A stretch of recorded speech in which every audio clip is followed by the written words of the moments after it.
বিজেপিৰ বাবে ৰাষ্ট্ৰ প্ৰথম ব্যক্তি পিছত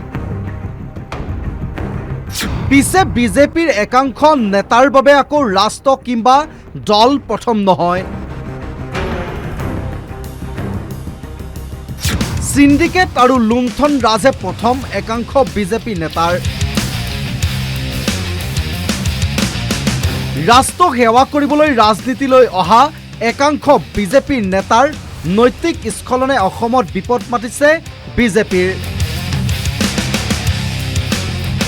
ক্ষমতাৰ অপব্যৱহাৰে ৰাজহুৱা ধনৰ লুণ্ঠন আৰু সিন্ডিকেট ৰাজত নামি পৰিছে বিজেপিৰ একাংশ বৰ্তমান আৰু প্ৰাক্তন জনপ্ৰতিনিধি।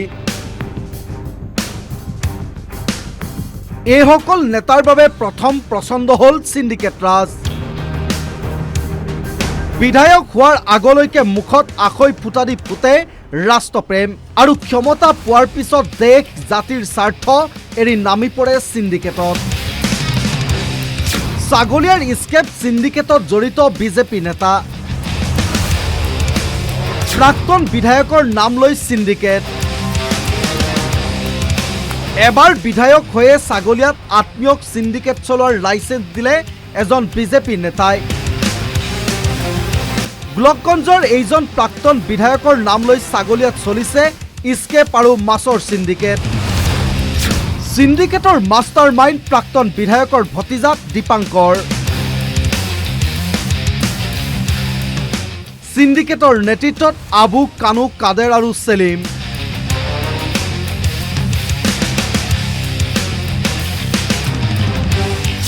ৰাষ্ট্ৰবাদৰ জয়গান গোৱা বিজেপিৰ নেতাৰ কাণ্ড।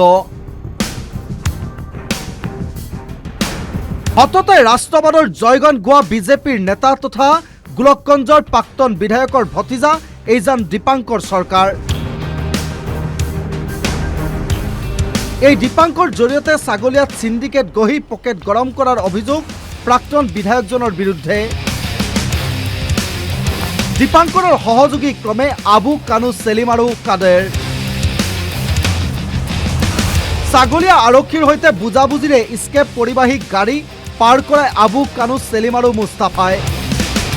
স্কেপ কঢ়িওৱা প্ৰতিখন অভাৰলোড ট্ৰাকৰ পৰা কমেও 20,000 টকাকৈ দৈনিক সিন্ডিকেট চক্ৰই ধন সংগ্ৰহ কৰে। 24 ঘণ্টাৰ 18 ঘণ্টাই থানাত বহি থাকে সিন্ডিকেট গেঙৰ সদস্য।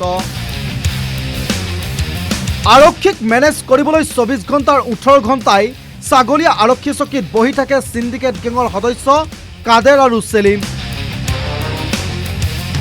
অসমৰ পৰা বংগত প্ৰৱেশ কৰা স্কেপৰ গাড়ীৰ নম্বৰ থানাত যোগান ধৰাৰ লগতে পাৰ্চিং উলিয়াই দিয়াৰ দায়িত্ব কাদেৰ আৰু সেলিমৰ। অনুৰূপভাৱে বংগৰ পৰা অসমত প্ৰৱেশ কৰা মাছ সৰবৰাহ কৰাৰ ক্ষেত্ৰতো প্ৰতিখন ট্ৰাকৰ পৰা একে ষ্টাইলৰ ধন সংগ্ৰহ কৰে সিন্ডিকেটৰ গেঙে। কেৱল মাত্ৰ গোলকগঞ্জৰ প্ৰাক্তন বিধায়কৰ আশীষ ধন্য হৈ এইদৰে ছাগলীয়াত আন্তঃৰাজ্যিক সীমান্তত গঢ়ি উঠিছে বৃহৎ সিন্ডিকেট।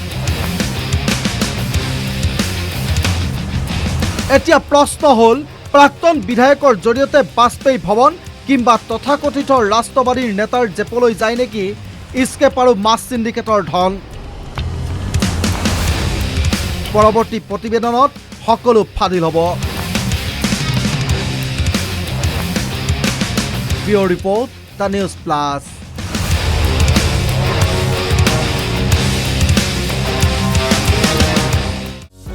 যিকোনো খবৰৰ বাবে যোগাযোগ কৰক আমাৰ এই নম্বৰত 9181 307 2221।